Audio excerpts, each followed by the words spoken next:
बड'लेण्डनि राजखान्थि आथिखालाव बड'लेण्डआव बिसायख'थिनि दोहौआ नांफुगासिनो दङ। बावैसो गुवाहाटी हाइकर्टआ बिटिसिनि बिसायख'थिखौ थाबैनो बानजायनो थाखाय रायदान होनायनि उनाव आथिखालाव राजखान्थि दोलोफोरनि गेजेराव गोबांथार मोबिलाइज खालामनाय हाबाया जाफुगासिनो दङ। दा जोंनो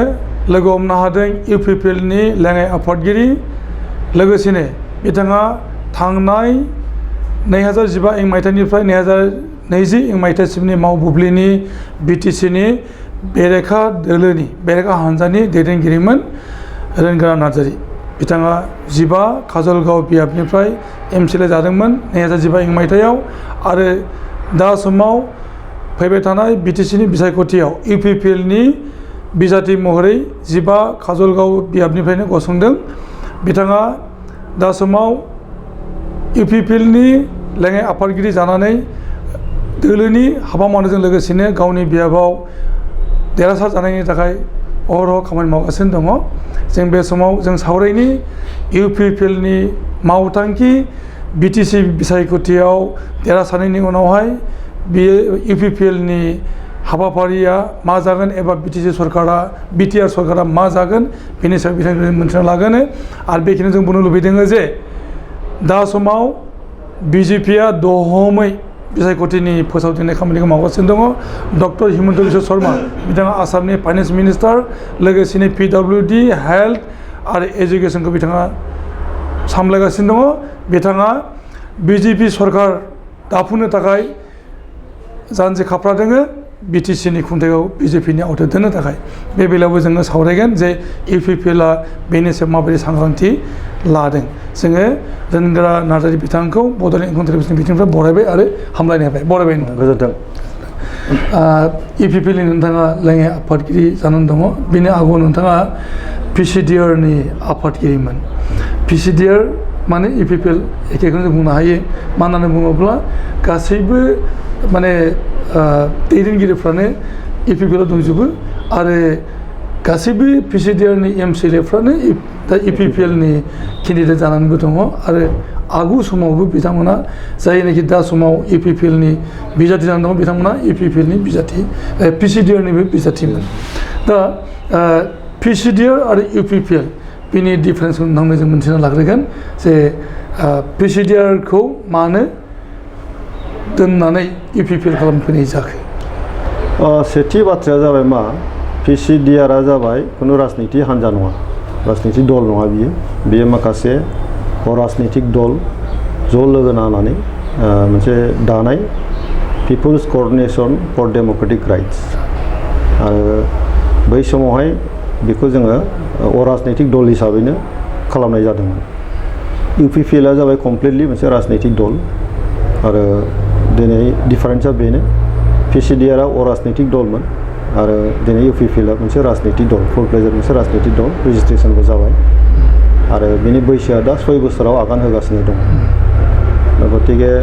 अराजनितिक दल हिसाबै खामानि मावनायनि थांखिया आलादा आरो राजनितिक दलनि जे बिनि उद्देश्य बा थांखिफ्रा आलादा। दा जोङो कमप्लिटलि पिसिडिआरआव जायफ्रा खामानि मावदोंमोन बे व्यक्तिफ्रानो जों गासैबो इउपिपिएलआवनो दिनै बारस्लायबोजोबदों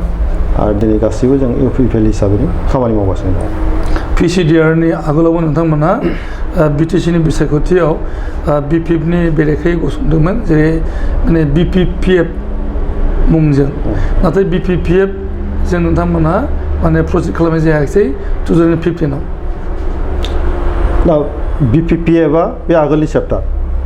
बिपिपिएफआ जाबाय आगोलनि चेप्टार। आं बिपिपिएफ सेक्टराव गैया, बे चेप्टाराव आं गैयामोन आरो आङो पिसिडिआर हिसाबै बे चेप्टाराव दङ। गतिके आङो बिपिपिएफनि सिगांनि बाथ्राखौ आं जेबो बुंनाय नङा। आङो पिसिडिआरनिफ्राय दायथ' लानानै खामानि मावदों आरो पिसिडिआर हिसाबै जोङो थांनाय 2015 मायथाइनि जे बिटिसिनि बिसायख'थि जों बेवहाय बाहागो लादोंमोन आरो बे हिसाबैनो जोङो 7टा सिटआव जों देरहासार जादों आरो बे 7 जन जे एमसिएलए दिनै गासैबो जोङो इउपिपिएलनियाव बारस्लायबोजोबदों आरो दिनै जों बयबो इउपिपिएलआवनो खामानिखौ मावदों। पिसिडिआरआ राजखान्थि दोलो नङामोन होननानै नोंथां बुंदों बे अराजनैतिक संगठन होनना बुंदों। नाथाय पिसिडिआरनिफ्रायनोथ' बिसायख'थि गेलेनानै 7 जन सासिनि एमसिएलए देरहानाय जादोंमोन पिसिडिआरआ मोनसे बिभिन्न दल संगठन लोगो जानानै मोनसे दानाय मोनसे अराजनैतिक हान्जामोन बियो बेवहाय अराजनैतिक दलफ्रानो बेयाव दंजोबोमोन दा गतिके जोङो नुबाय मा इलेक्शनारिं जि प्रसेस आरो रायजोनि जि खामानि मावनाय गणतान्त्रिक जि पद्धतियाव बे पलिटिकेल पार्टियानो मेजर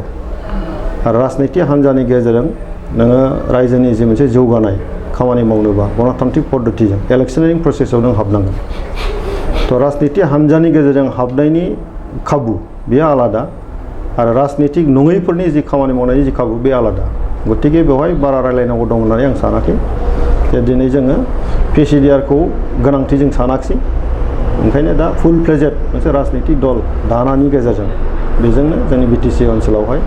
मोनसे राजनिति सोलायनायनि थाखाय जि संग्राम जोङो सानबोबाय थानाय जादोंमोन बेखौ जोङो राजनितिक दलाव जों बारस्लायहोदों पिसिडिआरनिफ्राय जों राजनितिक दलाव बारस्लायहोदों आरो बे मथेनो दिनैहाय इउपिपिएलजों फुल फ्लेजेड मोनसे राजनितिक दृष्टिभंगिनि गेजेरजों जों दा मावगासिनो दं 2005 आव जेब्लानाखि बिपिपिएफ हान्जा दानाय जायो नोंथाङा बै समावहाय दुलाराय बर' फरायसा आफादनि गाहाय नेहाथारि आरो बुंनो थाङोब्ला जिहेतु बिटिसिनि एकर्ड जादोंमोन 2003 नि 10 फेब्रुवारियाव बै समाव जदिउबा बिएलटिजों एग्रिमेन्ट जादोंमोन अब्लाबो बेवहाय दुलाराय बर' फरायसा आफाद एबा एबसुनि गोबां रल दंमोन होननानै जों मिथिनो मोनो बे नाथाय 2005 नि उननिफ्राय बे बर'नि पलिटिक्स एबा बिटिसिनि पलिटिक्सआ माने मोननैयाव थुब्ला गावस्रानाय जायो बिनि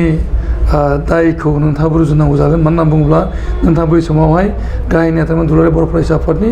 आरो नोंथांनि माने गाहाय नेहाथारि जानाय समावनो बिपिपिएफखौ दानाय जादोंमोन नाथाय बिपिपिएफखौ सोरखावनानै बिपिएफआ जादों आरो नोंथांमोना बिपिपिएफजों लोगो जाफानानै थाबाय थादोंमोन बियो जाबाय गोबां बाथ्रा बेखौ सावरायनांगौ जायोबा गोबाव सम लागोन थेवबो थुलमुल भाबै आं नोंथांनो बे बाथ्राखौ फोरमायनो लुबैदों रायजोफ्राबो मिथिनायनि खाबु थागोन 2003 सनाव एकर्डआ जाबाय आरो 2003 सनावनो दुलाराय बर' फरायसा आफादनि कनफारेन्स जादोंमोन बन'गावआव बेवहाय आं गाहाय नेहाथारि मोनदों आरो जोंहा रबिराम नार्जारि बिथाङा प्रेसिडेन्ट बेखौ मोनदोंमोन बे 2003 सननि जि बन'गावनि जि कनफारेन्स बेवहाय दुलाराय बर' फरायसा आफादै मोनसे थांखि लानाय जादों जिथु सुक्ति जाबाय सुक्तिनि गेजेरजों जिखिनि जों फिथाइ मोनबाय बेखौ मावफुंनांगौनि थाखाय मोनसे स्कप नांगौ मोनसे बारहावा दा जोंनो नांसिगौ बे हिसाबै जितु बिटिसिआ मोनसे पलिटिकेल एरेन्जमेन्ट बेखौ सामलायनोबा नों पलिटिकेल पार्टिनि प्रयोजन बेखौथ' आरो बयबो बुजियो दा एबसुआथ' बेयाव थांनानै सालायनो हाया 2003 सननि बिएलटिजों जानाय एकर्डखौ दुलाराय बर' फरायसा आफादा मा रोखोम मदद होनानै जाफुंसार होदों बे बाथ्राखौ बयबो मेगनजों नुनाय बयबो बुजिबाय बेनि सायाव रायलायनांगौ दं होनना आं सानो दा 2003 सननि उनावहाय जों दुलाराय बर' फरायसा आफादा स्पष्ट मोनसे थांखि लादों जिहेतु सुक्तिया जाबाय बेखौ मावफुंनांगौआ जोंनिबो दायित्व सुक्तिखौ जों कमप्लिटलि मदद होदोंमोन गतिके जों थांखि लाबाय मा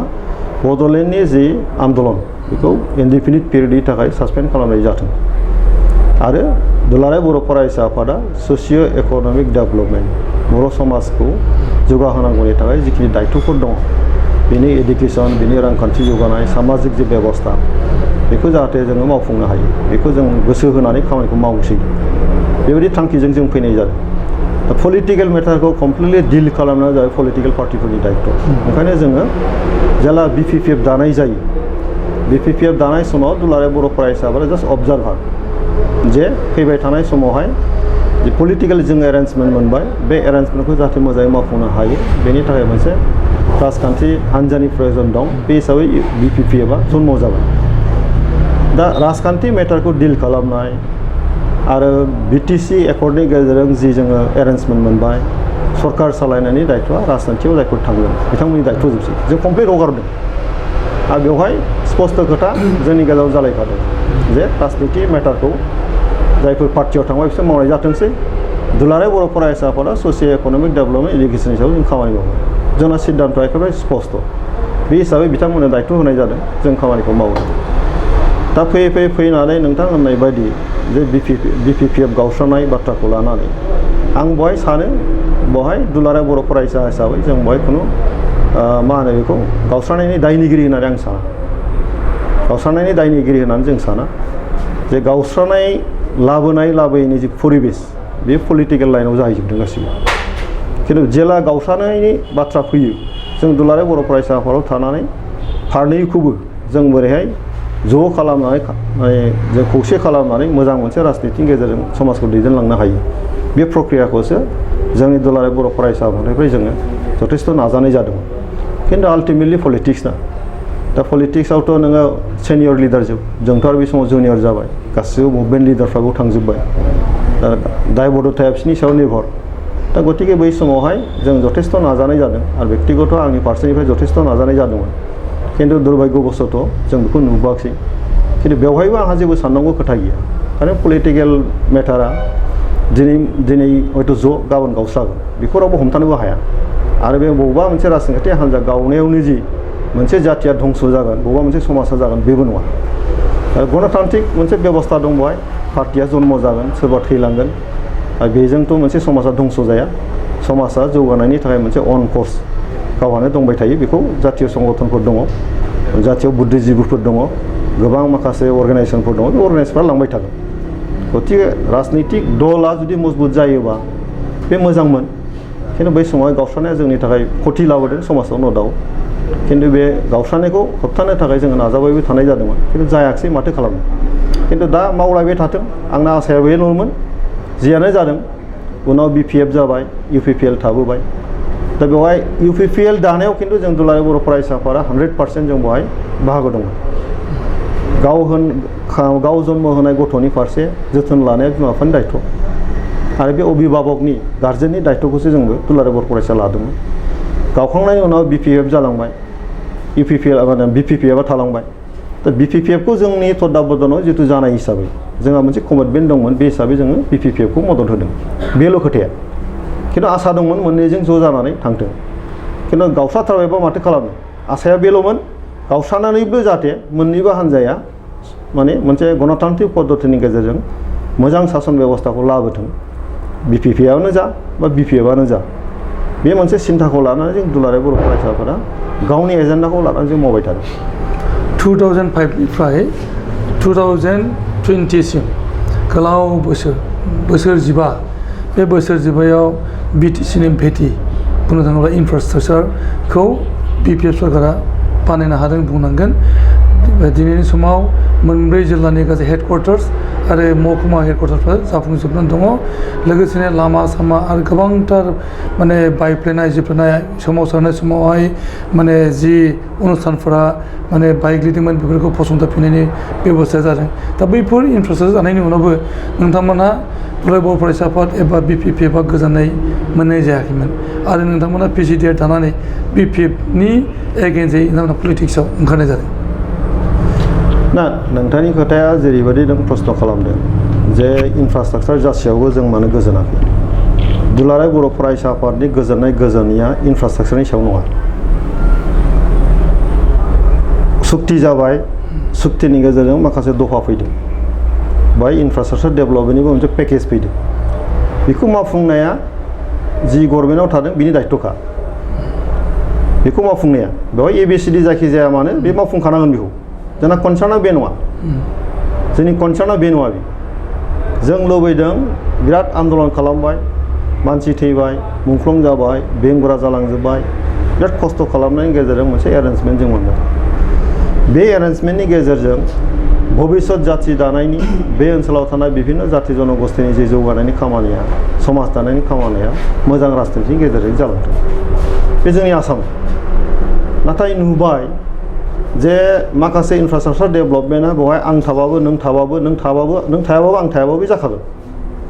से हमनानै DC अफिस सेटआप जानाय माने डिस्ट्रिक्ट सेन्टार सेटआप जानाय एसेम्बलि सेटआप जानाय बेथ' मोनसे सिस्टेमाव फैबाय जेथिया बे जाखानांगोन नों बेवहाय BTC जाबाय बेखौ सालायनो थाखाय सेक्रेटारियेट नांगौ सेक्रेटारियेटखौ बानायनाया बे सुक्ति मथेनो फैजोबखानाय जिनिस बे कनसार्न नङा जोंनि कनसार्नआ जाबाय मा नों सरकाराव थानानै इनफ्रास्ट्राक्चार डेभेलपमेन्ट खालामनाया बे आदार पार्ट लामा सामा बानायनाया बे दायथ'खा आंथ' सानो मा बेवहाय हाग्रामा महिलारि गैयाबाबो रोंगोरा गैयाबाबो सोरबा गैयाबाबो लामाया जि बाजेटनि गेजेरजों भारत सरकारनिफ्राय जों मोनखानांगौ बे फैबाय थाखागोन कारन जोंनि लुबैनाया जादों मा समाजखौ जोंनि गेजेराव अनलायनायनि गेजेरजों बायफ्लेनाय जिफ्लेनाय जि मोनसे जोंनि समाज बेखौ मोजाङै दाफुंनाया बे सरकारनि दायथ'मोन आरो दा बेखौ मावालासिनो बिथाङा लासैनो बेक्तिगत माखासे सिन्थायावसो बारस्लायलांबाय सामाजिक जि मोनसे दायबद्धता दंमोन बेफोरथि बिसोर लासै दोरोदलांबाय बेखौ जों एनालाइसिस खालामदों फारसेथिं बर'फ्रा बै समाव मा लुबैदोंमोन जे आल्टिमेटलि बयनिबो थांखिया मा रायजोनि खोथाखौ बुंबाय थादों बयनिबो थांखिया बै समाव दं दा मुल एबसुजों बिसोरजों नांलायनायनि कारनाव बहा जे 2009 सनावहाय जेब्ला तेलेंगानाखौ घोषणा होयो होमबा जों होनदोंमोन मा 2003 सनाव जों जेला थांखि लायो पलिटिकेल मेटारखौ पलिटिकेल पार्टिया लांनांगौ 2009 सनाव तेलेंगाना घोषणा होनानै जेला रायजो गोदान दानायनि बाथ्रा फैबाय बे समाव आवाज होनांगौ पलिटिकेल पार्टिनि बिथांमोननिमोन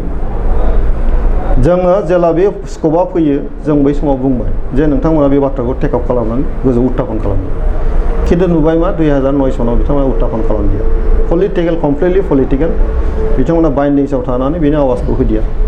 थ' रायजो राजाफोरनि लुबैनाया बेवहाय साबसिन जालांबाय आरो जोंनि गेजेरावहाय बिपिएफजों एबसुजों गोजोनलायैनि मुल कारना बे दस्रा आदारवाइस जेबो गैया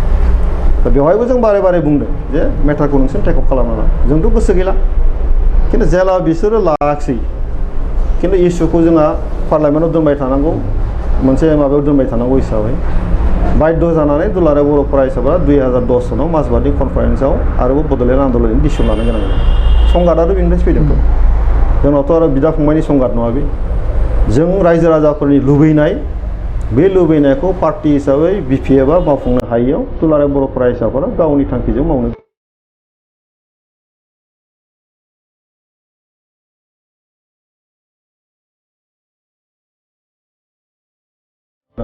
नोंथाङा बुंदों जे इनफ्रास्ट्राक्चार एबा डेभेलपमेन्ट प्रसेसा बेयो मोनखानांगौखा सेन्ट्रेल गभर्नमेन्टआ फान्डिं खालामदों हिसाबै बे जाखानांगौखामोन नाथाय मोनसे खोथा नैबे जाहैदों जे बड'लेण्डजों नांजाबफानाय जायनाखि दा आसामाव दङ बैफोर गामिनि थासारिया बै आगोलनि थासारि नङा लवार आसाम हिसाबै जेनाखि मोनथिजानायमोन बै समाव बे हालामा दा बिटिसि एकर्ड जानायनि उनावहाय बिटिसि एरियाया डेभेलप जादों नाथाय बै थाबोनाय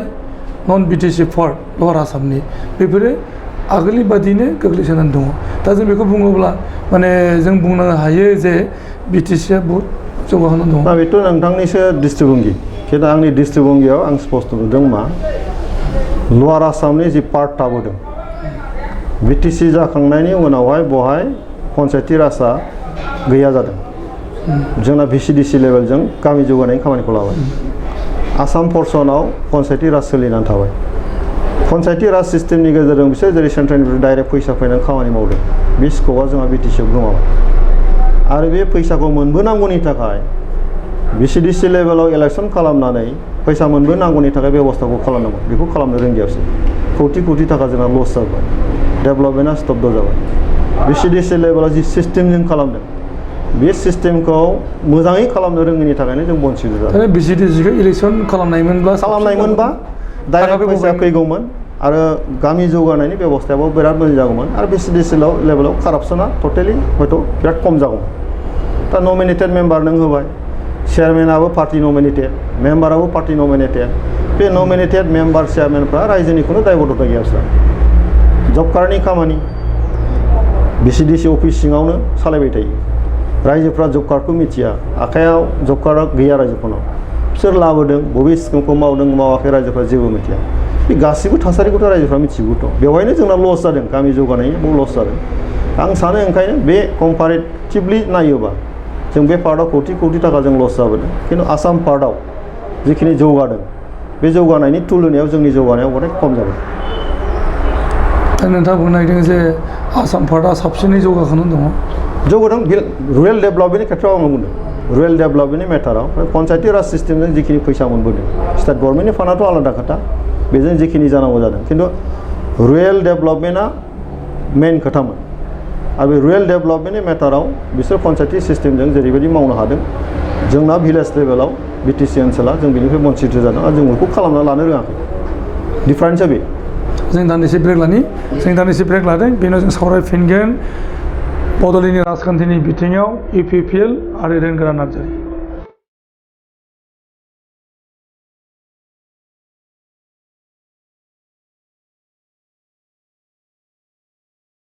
फैफिनदों जों सावरायगासिनो दङ बड'लेण्डनि राजखान्थि। बड'लेण्डआव आथिखालाव बिसायख'थिनि दोहौ सोलिगासिनो दङ। मुंख'नो गोनांदि थांनाय 27 जानुवारि खालि BTR एकर्ड जादों आरो BTR एकर्डखौ लानानैनो बड'लेण्डनि बिसायख'थिनि थाखाय राजखान्थि दोलोफ्रा गावबा गावनि हाथियारखौ सामलायगासिनो दङ। दा समाव UPPLआ बुंदों BTRआ मोजां, BPPआ बुंदों BTRआ बर'फोरनि थाखाय मोजां नङा बा बड'लेण्ड बासिनि थाखाय मोजां नङा आरो बे बुब्लियावनो BJPआ बिसायख'थिनि बे दोहौआव आगान होफैदों आरो BTCनि खुंथाय बिबानखौ आवथायनो थाखाय नाजागासिनो दङ। जों सावरायदों BTR सुक्ति 27 जानुवारि खालि BTR एकर्ड जाबाय। BTR एकर्डखौ लानानै दा समावहाय गोबांसानि गेजेराव गोजोननाय गैयै आरो गोबांसाया गोबांथार जों लाबोनो हादों। नोंथांमोनानो बुंदों जे BTRआ बर'फोरनि गांनाय उखैनायखौ जाफुंसारनो हागोन। जाफुंसारगोन आरो गोरोबथानि गेजेरजोंनो जोंनि गेजेराव सान्थि लाबोनानै जौगानायनि खामानिया जासिगोन बेखौ आसा थिनानैथ' सुक्तिया जादों। गतिके आं सानो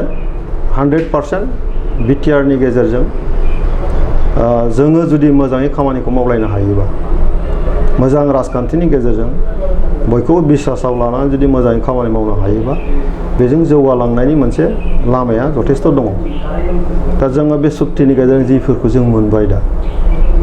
बेखौ जुदि जों जोथोन लानो मोजां जुदि मावफुङोबा बेवहाय इउनिभार्सिटि मोनब्रै फैबाय,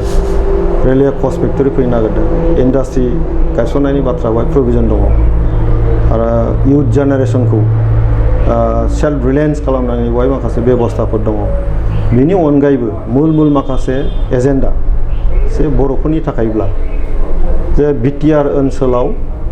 बर'फ्रा मोनसे बेबस्था मोनबाय, बिनि बाहेरानि बर'फ्रा जेब्लाबो बन्सित जाबोदों।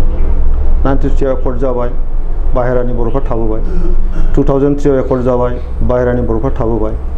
खिन्थु बै बाहेरानि जे बर'फोर बिसोरबो खिन्थु बड'लेण्ड आन्दलनाव समानै बाहागो लाबोदों। बिसोरनोथ' जों जास्टिस होनो हायाखै। दा एबार BTRनि एकर्डनि गेजेरजों BTR एकर्डनि सिङाव BTRआ जिखिनि थाबाय बिनि बाहेरायाव थानाय 6 सिडुलनि बाहेरायाव थानाय जायफोर बर' मानसिफोर दं बिसोरनि थाखाय मोनसे अट'नमास काउन्सिल मोनसे होनाय जाबाय। बेजों मोनसे सासन बेबस्था बिसोर मोनसिगोन, जौगानायनि थाखाय मोनसे बेबस्था मोनसिगोन जायखौनाखि बिसोरो बन्सित फिल खालामबाय थादोंमोन। गुबुना नाया जोंखौ, दा गावनो गाव नायनो हानायनि मोनसे बेबस्था जेराव फैबाय। बिनि अनगायैबो आसामनि लोगो सरकारि राव हिसाबै दिनैहाय बे बेबस्थाबो फैबाय। गोदोनिफ्रायनो दाबि खालामनाय दङ, गोबां डिसिसन लाबोदोंमोन खिन्थु इमप्लिमेन्टेसनथ' गैया। दा दिनैहाय मोनसे सुक्तिनि गेजेरजों बे जिनिसा दिनै जाफुंसारनाय लामायाव फैबाय। बर'फोरनि थाखाय बर' मिडियामनि थाखाय सेपारेट डाइरेक्टरेट गोदोनि डिमान्ड बे दिनै जानानै फैबाय। आरो मोनसे गुबै बाथ्राया जाबाय मा, BTRनि सिङावहाय स्कुल प्रभिन्सियेलाइजआ आसाम गभर्नमेन्टनि एक मथे 2006 सननि जि मोनसे बिसोरनि आयेन मथे जि बेबस्था बे मथेबा BTCनि सिंनि भेन्सार स्कुलफ्रा दा बेवहाय 80%आनो थालाङो। 80%आनो थालाङो। कलेजआथ' मोनब्रैसोल' जायो, ओमफ्राय माखासे कलेजफ्रा थालाङो। ME school, LP school, high school गासिबो थालांजोबो। खिन्थु BTR एकर्डनि गेजेरजों ओरैबायदि मोनसे प्रभिजन फैबाय, बेवहाय एकर्ड जाजासिमाव जि स्कुलफोर दङ माने निड बेस हिसाबै बेफोरखौ गासैबो प्रभिन्सियेलाइज खालामनाय जागोन। BTRनि बाहेरायाव थानाय बर' मिडियामखौ प्रभिन्सियेलाइज खालामनाय जागोन। कलेजफ्राव जि सेंसन नांगौ पस्ट बेखौ खालामनाय जागोन। दा बेजों मोनसे बिराद मोजां मोनसे थासारि फैबाय जेखौ जोङो जुग दाबिबोबाय थानाय जादों। दा बिनि अनगायैबो जे सेन्टार अफ एक्सेलेन्सि जोङो बड'फा उपेन्द्र ब्रह्मनि नामाव बड'फा थुलुंगाफुरियाव मोनसे रिसार्च सेन्टार जों मोनबोदों। जि सेन्टारनि गेजेरजों आसामनि बाहेरायाव थानाय बर'फोरनि थांनानै थानायनि बिसोरनि ससिय' इक'नमिक डेभेलपमेन्ट बिनि थाखाय रिसार्च खालामनो बेबस्था मोनगोन। दा नैबे BTR एकर्डनि गेजेरजों BTCनि सिंनि बर', बाहेरानि आसामाव थानाय बाहेरानि बर', आसामनि बाहेरायाव थानाय बर'फोरनि थाखाय जि मोनसे बेबस्था फैदों बे बेबस्थायाथ' खम गोरलै बाथ्रा नङा। बेखौ जों बे BTR एकर्डनि गेजेरजों जों मोनदों। दा भबिष्यत गायसननायनि भित्ति गायसननाया बाहाय दा मजबुतसिन जाबाय आं बुंनो थाङाखै 93 आव जेबो जायाखै आं बुंनो थाङाखै 2003 आव जेबो जायाखै मोनफा मोनफा मोनफा स्टेप बियो 2020 सनाव 27 जानुवारि जि एकर्ड जादों बेबो मोनसे गोजौआव दावखोलांनायनि आरोबाव मोनसे जांख्लाबावो दा मोनफा मोनफा मोनफा मोनफा जांख्ला जों बारायगासिनो दं दा बेवहाय जुदि सोरबाया बुङो नैबे थिग जायाखै नैबे मोजां बेखौ आं सानो नेगेटिभ एटिट्युडनि मानसिफ्रा बेखौ सिन्ताखौ खालामो बेखौ जों नेगेटिभ लायालासिनो पजिटिभलि जों सिन्ता खालाम पजिटिभलि सिन्ता खालाम जे 93 आव जेबो गैयामोन बुंनो थाङोब्ला थेवबो 93 एकर्डखौ खालामदों मा परिबेसाव खालामदों बेखौथ' नेताफ्रा मिथिगौ आदा सानसुमा खुंगुरा दिनै होनबाय थादों बिथाङाबो मिथिगौ 93 आव मा एकर्ड खालामनांगौ थेवबो जों बिथांखौ गाज्रि होनाखैना दे जि जाबाय बे मोनसे भित्ति जाबाय खुन्थियाथ' गायसनबाय बेजों जों थांनि बे जाबाय पजिटिभ दिग 93 आव आरो मोनसे स्टेप बारायबावबाय 93 एकर्डखौ कमप्लिटलि जों मदद होबोनानै जाफुंसार होनायनि खामानि मावबाय जोंथ' गाज्रि होनाखै रावखौबो 93 आवबोथ' फुलफिल जायाखै 93 नि 2003 नि बे एकर्डबाबोथ' नोंनि फुलफिल जायाखै थेवबो जों मानो बरायनानै लानो जोंना पजिटिभ सिन्थाया जे जि मोन्दों जों बेजों टिक खालामना थांनो बिदिजोंथ' जौगालांगोन दा बे गासै मेटारखौ सरजाबनानै आं सानो बिटिआर एकर्डआव जि बेबस्था फैबाय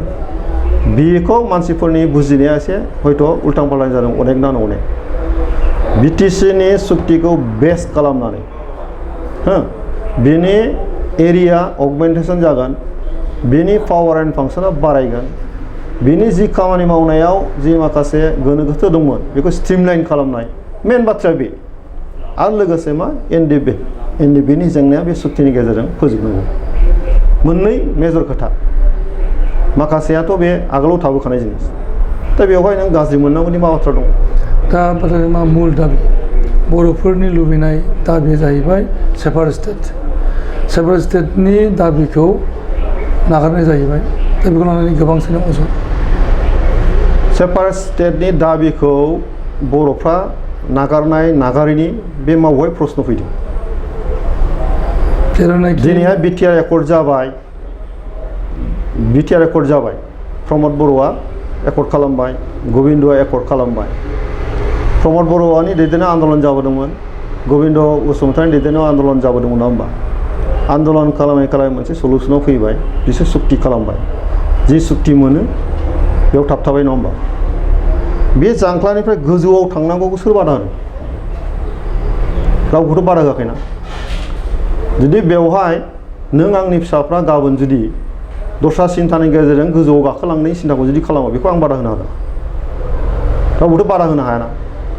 थ' बबेबा मोनसे थांखिखौ गारदों बबेबा थांखिखौ जोङो माने जालदाब गारबाय बे प्रश्नआव बबेनिफ्राय फैदों दा समाव सानसुमा बसुमतारिनि दैदेननायाव मोनसे हानजा गौथुम माने फरम जादों आरो बिथांमोना सेपारेट स्टेट बड'लेण्ड दाबिनो थाखाय प्रिपारेसन खालामगासिनो आं सानो बेयो जे पलिटिकेल आरो बे अहंकारि आरो बे सुइसाइडेल डिसिसन आरो आं जुदि रोंगोरानाव सोङो आदा सानसुमा खुंगुर बसुमतारिनि दैदेननायाव भबिष्यत आरो आन्दलन जाबावगोन आं होनो 100% बे खुनुदिन जाफुंनाय नङा 100% बे जाफुंनाय जानाय नङा आरो बिसोरो जिखिनि लोगो जानानै दा खामानि मावदों बे मानसिफोरा समाजाव माबायदि रल दङ बिसोर भबिष्यतआव मा खामानि मावनो हायो बेखौ बर' समाजा बुजियै खोथा गैया बयबो बुजियो गतिके बिथांमोना मा खालामदों मा खालामा बेखौ लानानै जों बर्डार नङा आं बर्डारबो खालामनाय नङा आरो आं सानो पजिटिभलि सिन्था खालामग्रा मानसिफ्रा ज' जानानै दा खामानि मावनायनि सम नेगेटिभ सिन्था खालामना खामानि मावग्रा थाखागोन समाजाव साफा सानै गतिके बेफोरखौ जोङो खर' सायाखै जों पजिटिभलि सिन्था खालामग्रा मानसिया ज' जादों जों खामानि मावलांबाय थागोन जों थांखियाव सौहैगोन गोग्गो समाज दानायनि मोनसे दायब'था जोंहा दङ बे हिसाबै जोंनि ग्रुपआ दिनै ओंखारबोदों आरो जों बिदिनो मावलांबाय थागोन जों दान्दिसे ब्रेक लाबोदों बिनि उनाव जों फैगोन बड'लेण्डनि राजखान्थियाव इउपिपिएलनि मावथांखि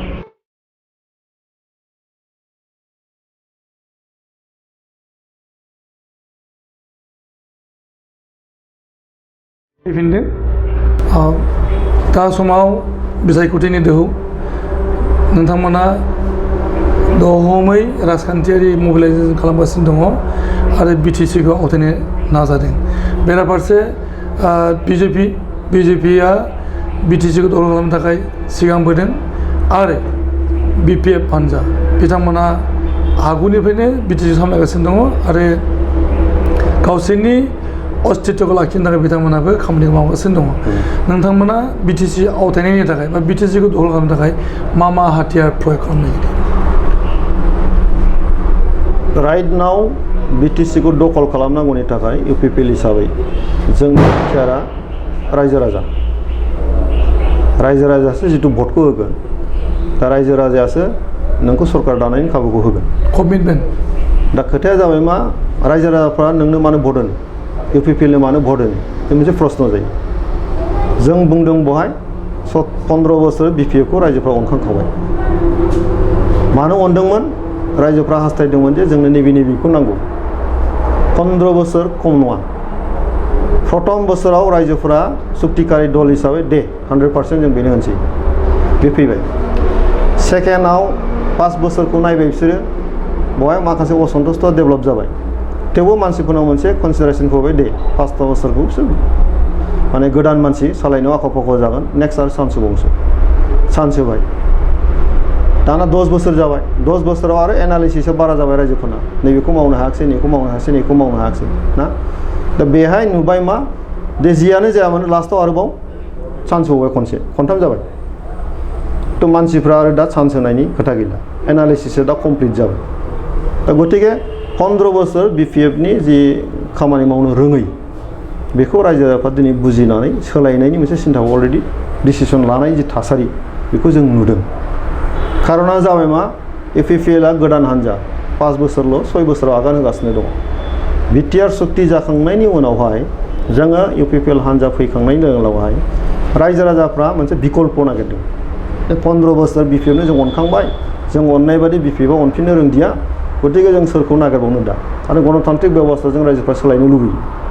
बे हिसाबै दा इउपिपिएलखौ दिनैहाय नुदों जों जेराव जों प्लेस खालामबाय रायजो राजाफोरनो जे जोङो इउपिपिएलआ फैयोबा 15 बोसोराव बिपिएफआ बिभिन्न जाति जनगोष्ठीखौ मोजाङै लानानै बिसोर जौगानायनि खामानि मावनो रोंदिया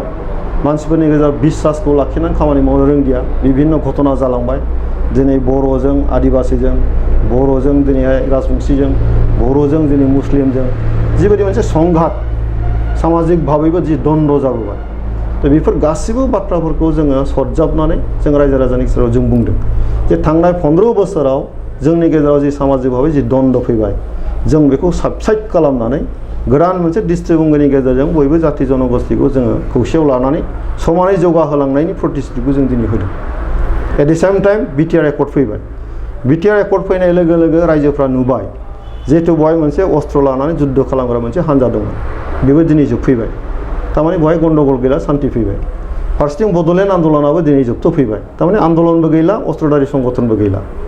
आरो गेजेराव बिराद गिदिर मोनसे पेकेज फैबाय रायजो राजाफोरनि डेभेलपमेन्टनि थाखाय इन्स्टिटिउसनखौ लानानै इनफ्रास्ट्राक्चार डेभेलपमेन्टखौ लाजोबनानै दा बे गासै बाथ्राफोरखौ नुजोबनानै रायजोफ्रा लुबैदों मा जे मोजां सरकारनि प्रयजन दंसै 15 बोसोरथ' जों बिपिएफखौ नुखांबाय गतिके जों बेनो होनायनि खोथा गैला दा नेक्स्ट बिकल्प हिसाबै जों सोरनो होनो ना कंग्रेसनो होनो हायो ना बिजेपिनो होनो हायो ना सोरनोबा होनो हायो बिकल्प हिसाबै जों रायजो राजाफोरनो खोन्थादों जोंनि जे जों सरकार फैयोबा नैबे पेकेजखौ लानानै दा जि शान्ति फैबाय बे शान्तिखौ जों मोजाङै हमथानानै दोननानै भबिष्यतखौ जोङो जोंनि सेंग्रा सिख्लाफोरनि जि भबिष्यत जों बेखौ दिनै दानांगौनि खोथा दं खारन दिनै सेल्फ इमप्लयमेन्टनि खोथा दिनैसिम जों होनो हायाखै 15 बोसोराव मा जादों मा जायाखै जों नुबोजोबनानै दङ बे गासै बाथ्राफोरखौ जों रायजो राजाफोरनो दिनै खोन्थादों आरो बिभिन्न जाति जनगोष्ठीया बेखौ दिनै बुजिदों ओंखायनो दिनैहाय मुस्लिमनिफ्रायबो फैदों आदिबासीनिफ्रायबो फैदों राजबंशीनिफ्रायबो फैदों इउपिपिएलआव दिनै ज' जादों बयबो बेखौनो होनबाय मा एबार इउपिपिएलनि गेजेरजों सरकारखौ दानाय जाथोंसै गतिके जोंहा मोनसे आसा दङ जे एबार बिटिआर एकर्डआ जोंनि मोनसे एडभान्टेज आरो 15 बोसोर बिपिएफनि मावनो रोङियाबो जोंनि मोनसे एडभान्टेज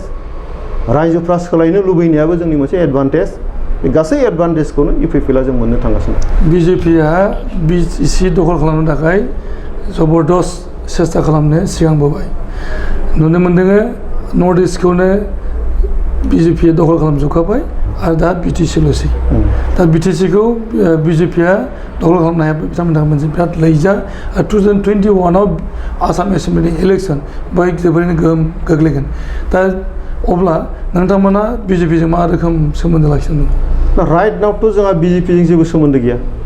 बिजेपिजों सोमोन्दो दं होनोबा बिपिएफआसो दं दिनैनि तारिखावबो हाग्रामा महिलारिजों हेमन्त बिश्व शर्माजों नांलायबाय थादों बाय सोरखौबा मावजि होनदों सोरखौबा दावखाय होनलायगासिनो दंना बेबायदि थासारियावबो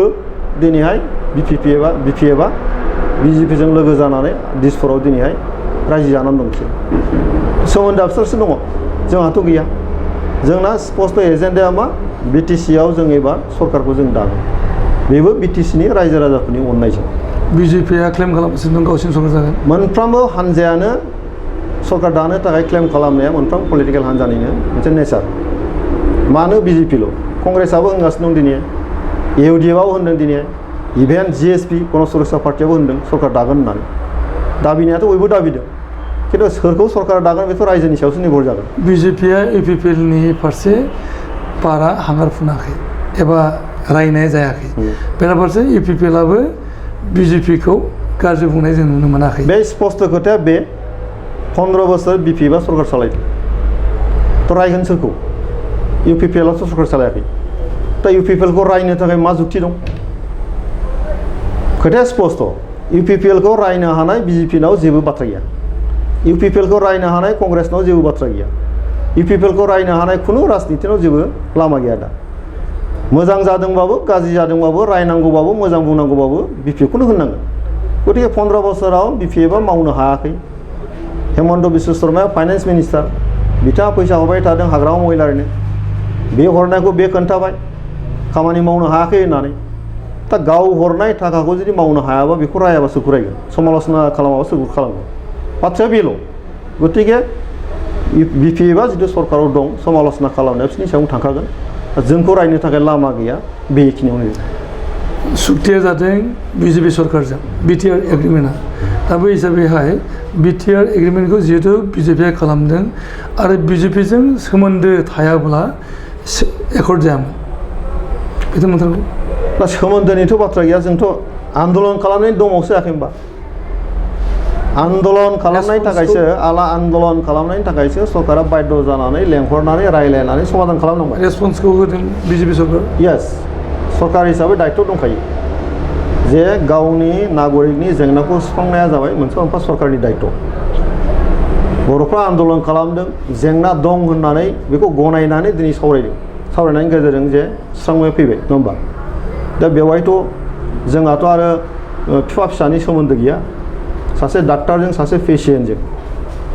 डाक्टारना पेसियेन्टखौ मोजां खालामनाय बेनि बिनिमयाव बे फैसा फिस लायो बेनि सोमोन्दोआ बेयावनो जोब्बाय बिदि होननानै पेसियेन्टआथ' बे डाक्टारखौ सानफ्रामबो फुजिहैबाय थाया नङा दा जोङो आन्दलनकारिफ्रा आन्दलन खालामबाय गभर्नमेन्टआ दायित्व दं हिसाबै जोंनो होबाय नंगौ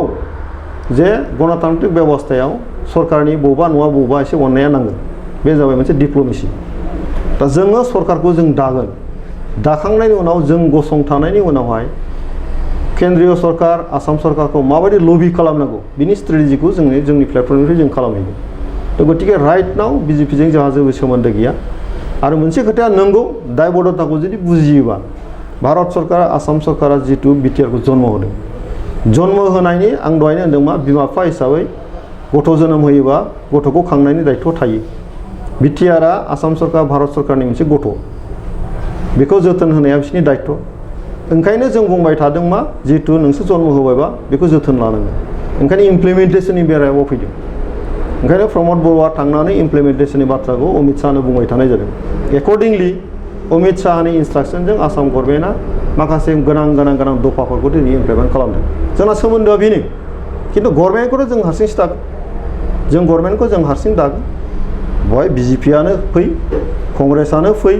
बयबो गणतान्त्रिक भाबै बहाय मोनसे मा होनो केम्पेइन खालामनायनि स्कपआ दङ खालामगोन खिन्थु जेखि खालामा मानो मोनसे खोथाया स्पष्ट बहाय बिटिसि सिङाव एबार इउपिपिएलआदि सरकार दागोन बे बाथ्राफ्रा रायजोफोरनि गेजेराव फ्राय मोनसे थांखि बायदिनो जों थासारिखौ नुनो मोन्दों आरो जों बेनो जाफुंगोन होननानै जों आसा बायदि मोनसे रिलायेबल सर्सआ बुंनो नागिरदों जे बिजेपिआ इउपिपिएलखौ सापर्ट खालामगासिनो सुंथागासिनो दं आरो बिटिसि दखल खालामनायनि बेलायाव इउपिपिएलखौ लाफानानैनो सरकार दागोन बे प्रश्नखौनो आं बुंबाय थादों जुदि जोंखौ सापर्ट होयोबा बिपिएफनि मन्थ्रि साथामाथ' गारनांसिगौ ना BPFनि मन्थ्रि साथामा गारबासोना जोंजों लोगो जानो हागोन बा सोरजोंबा लोगो जानो हागोन जुदि पलिटिकेल माबाखौ नायोबा नोङो BPFजों दिनैसिमबो मन्थ्रि होलायनानै रायजो जालायनानै उन्दुलायना दं बिसोरो दा बे थासेयावबो जोंखौ मदद होनायनि बाथ्रा बहा फैखो BJP सरकार जायोबा नोंथाङा EPPL मा खहा दङ BJP सरकारखौथ' खहानि बाथ्रा गैया जों BJP सरकारखौथ' फैहोआ UPPLआथ' जों देरहागोन होनबायना जों जेरावहायनाखि पार्टियासो BJP नाथाय बेनि खुंगिरियाथ' बेयाव थानाय नोगोरारिफ्रानो जागोन दा बेथ' पार्टि सिस्टेमाव फैगोनानो पार्टि सिस्टेमानो फैगोन दा दिनैनि तारिखाव UPPLआ बिटिआर सुक्तिखारिफोरनि गेजेरजों दैदेनजानाय मोनसे पार्टि जों बुंदों मा थांनाय 15 बोसोराव जेखौ BPFआ मावनो हायाखै जों बेखौ मावनानै देखायगोन जोंहा मोनसे कमिटमेन्ट दङ आरो बे कमिटमेन्टखौ लानानै जों रायजो राजाफोरनि खाथियाव थांदों रायजो राजाफ्रा जोंनि खोथाखौ खोनासंनानै जोंखौ सरकार दानो होगोन बहायथ' नोङो BJP फैनो गोसो जाबाबोथ' जानाय नङा रायजो राजाफ्रा बरायनांगोन कंग्रेस फैनो गोसो जाबाबोथ' जानाय नङा रायजो राजाफ्रा बरायनांगोन दा दिनैनि तारिखाव बिटिआर ओनसोलनि रायजो राजाफ्रा ना BJPखौ बरायगोन ना कंग्रेसखौ बरायगोन रावखौबो बरायनाय नङा बरायगोन UPPLखौ ओंखायनो UPPLनि जों सरकार जागोन बहाय BJPनि सोरबा माने सरकार जाबा जोंहा लाब जागोन बा लसकान जागोन बे बाथ्रा जों फैया बे उननिसो बाथ्रा बियो खिन्थु दिनैनि तारिखाव BJPनिबो सरकार फैनाय नङा कंग्रेसनिबो सरकार फैनाय नङा BPFनिबो सरकार फैनाय नङा दिनै UPPLनि सरकारा फैनो थांगासिनो दं जों जोबनाय फारसे फैनि जे नोंथाङा 15 काजलगावनिफ्राय थांनाय 2015 मायथाइयाव MCL जाजेनदों आरो नोंथाङा माने बिरोधी दलनिबो नोंथाङा दैदेनगिरि जादों लिडार अफ अपोजिशन दा थांनाय 2005 मायथाइनिफ्राय 2020 मायथाइसिम चिरां जिल्ला बुंनो थाङोब्ला नोंथांनि जिल्ला बे जिल्लायाव गोबांथार डेभेलपमेन्ट प्रसेस जादों आरो सेटआपा जाजोबदों दा बेखौ नोजोर होनानै नोंथांनि स्पेसियेलिटिया मामोन स्पेसियेलिटि माने अपोजिशन पार्टिनि जे रल पजिशन आरो अपोजिशन गभर्नमेन्टखौ दाबाय BPFआ जोङो PCDR हिसाबै बाहेरायाव थाबाय अपोजिशन रल हिसाबै डेभेलपमेन्टेल खामानि मावनायनि दायित्वआ जाबाय सरकारनि आरो अपोजिशना जाबाय सरकारनि खामानिया मोजां जाखोना जादिया बेखौ समालोचना खालामनानै जोङो माने पजिटिभ एटिट्युडजों सरकारखौ जों समालोचना खालामगोन बबेबा गाज्रि मावदोंबा जोंखौ गाज्रि होनानै देखायगोन बे अपोजिशननि दायित्व बे हिसाबै 5 बोसोराव अपोजिशनाव थानानै आंनि अभिगताया बेनो जे BPFनि माखासे भुल नीतिफोरखौ जों हाउसआव उत्थापन खालामदों मावनो हायैफोरखौ जों हाउसआव उत्थापन खालामदों भुल मावनायफोरखौ जों उत्थापन खालामदों आरो बेनो जोंनि रल बेनिखायनो 5 बोसोरावहाय जि BTCनि सिङावहाय सरकारि आसनि मावनायानो जा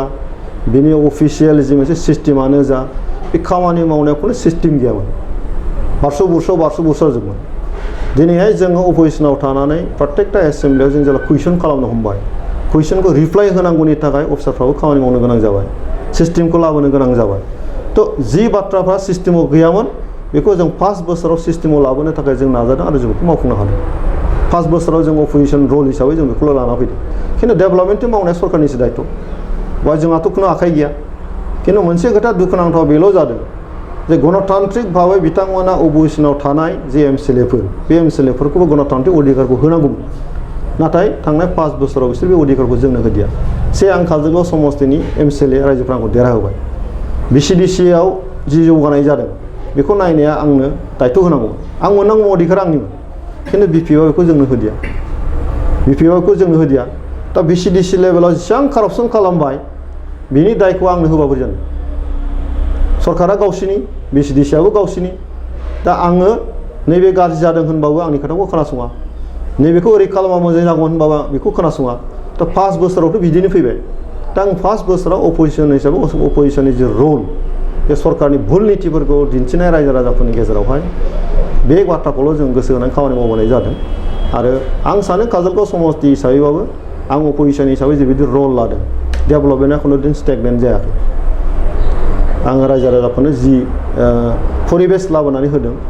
बे डेभेलपमेन्टआव खुनु स्टेगनेन्ट जायाखै फैबाय थादों आरो बे काजलगावनि सिङाव जेफोर कारापसननि थाखाय रोदा सुनो नागिरदोंमोन बेखौ खिन्थु आङो बोखारनायाव जथेस्थ' आं खामानि मावनो हादों थारमाने काजलगावआव कारापसन जानो मोनाखिसै नोंथांनि सांग्रांथिनि थाखाय जथेस्थ' खारन आं नोंथांनो खोन्थानो लुबैदों 1.5 कोटि थाखा लामा बानायनायाव थगायनानै जानाय आङो बेखौ रायजो राजाफोरनि गेजेरावहाय मेगन दिन्थिनानै होदों आरो बेखौ डिपार्टमेन्टेल एक्सन जानानै जेलाव थांनो गोनां जादों दायनिगिरिफ्रा जब कार्डआ रायजोनि आखायाव गैयामोन लासै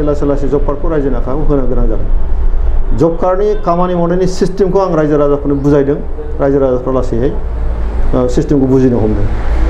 दा आरोबाव नै दा रेशन कार्डआव दुनियानि केलेंकारि दंमोन जों बेखौ दा लासै सिस्टेम खालामनानै साख्रियालनि आखायाव रेशन कार्ड दंमोन माहाजोन मानसिनि आखायाव रेशन कार्ड दङमोन माने BPFनि VCDCनि चेयारमेन बिसोरनि माहाजोन मानसिफोरनि आखायाव दङमोन जोङो अफिसियेलि चेक खालामनानै जिहेतु जि सिस्टेम दं खारन बिसोर मोना साख्रियाला मोना माहाजोना मोना बिल्डिं गोनां मानसिया मोना बेथ' दुखिया मानसिनिसो आसनि जिहेतु बिसोर मोननांगौ होननानै जों जेला बुङो अफिसा बेखौ चेक खालामनानै बिसोरनिफ्राय दाननानै ओरै होनो गोनां बायदि जादों गतिके बे बाथ्राफोरखौ आंनि काजलगावनि रायजो राजाफ्रा जथेस्थ' मिथिगौ दा आं सानो रायजो राजाफ्रा बे बाथ्राखौ बुजिनानै एबार आंखौनो देरहानाय बेबस्थाखौ लादों नोंथाङा अपोजिसन लिडारमोन हिसाबैहाय नोंथाङा मन्थ्रिनि बे रेंकआव दङमोन हिसाबै आरो नोंथांनो स्पेसियेल फान्ड प्रभिजनबो दंमोन बेजों नोंथाङा बांसिन दोन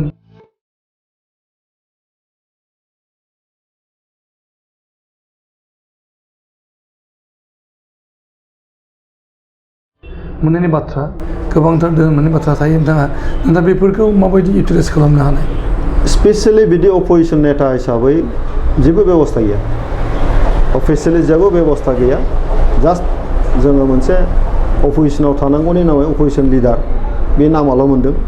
खिन्थु अपोजिसन लिडारनि जिखि बेबस्थाफोर थानांगौ बेवहाय जेबो गैया दा जोंनो MCLAनि फान्ड हिसाबै प्रत्येकटा MCLA सिगां बोसोराव 20 लाख थाखा होदों बिनि उनावहाय 25 लाख थाखा होबाय थादों बोसोराव लास्ट 50 लाखनि मोनसे बाजेट जोंनो होदों दा बेखौ मावफुंनांगौनि बेलायाव आं सानो आंनि समस्थियाव आं गुबुननिखौ बुंनो थाङा आंनि समस्थियाव गिदिरथ' मावनो हाखानाय नङा बेजों रायजो राजाफोरनि मिनिमाम जेखौ नांगौ बबेबा कालभार्ट नांगौ बबेबा एसे माने बान्दो नांगौ बेफोरखौ होनायाव आंखौनो जों केपिं खालामाखै रायजोनि आखायावनो होनाय जादों आरो बिराद गोब्राब जे 25 लाख थाखाखौ आंनि समस्थियाव 180टा गामि दङ बे गामिफोरनो राननानै होनाया बिराद गोब्राब बाथ्रा थेवबो निड बेस खायदा खालामनानै बयनिबो आखायाव होनाय जादों आरो जि मावदों उइथ रेकर्ड फट'बो दङ बेसेबां थाखा फैदों सोर मावदों गासिबो आं कन्ट्राक्टरनो होआखै गासिबो रायजो राजायानो मोनसे डेभेलपमेन्ट कमिटिनि गेजेरजों कनस्ट्राक्सन कमिटिनि गेजेरजों खामानिखौ मावनाय जादों अपोजिसन लिडार हिसाबै नोंथाङा बांसिन फान्ड मोननाय जायाखै जेबो गैया बिदि अपोजिसन लिडार हिसाबै इन्टारनेलि जेबो स्टेटास गैया खुनु फान्ड एक्सट्रा गैया सासे मेयर MCLA दैट्स अल आच्छा आरोबाव मोनसे कुइसन दं बे जाहैबाय जे UPPला सरकार दायोब्ला सिबा सोर जागोन बेथ' अट'मेटिकेलिनो जाय माने लिडार हिसाबै बासिजागोन बेनो जाहैगोन दा समावहाय UPPनि आफादगिरिया प्रमद बर' नोंथाङा PCDRखौ मोजाङै लिड खालामनानै नोंथाङा अपोजिसन लिडारबो जादोंमोन नोंथांनि फारसे बे गहायनाया फैनांगौ आं बिदि दाबिदारबो नङा आरो आंनि जिबनाव आङो 1986निफ्राय एबसु खालामबोदों 35 इयार्ससो आं एबसु खालामबोदों बेनि उनावहाय सामाजिक जिबन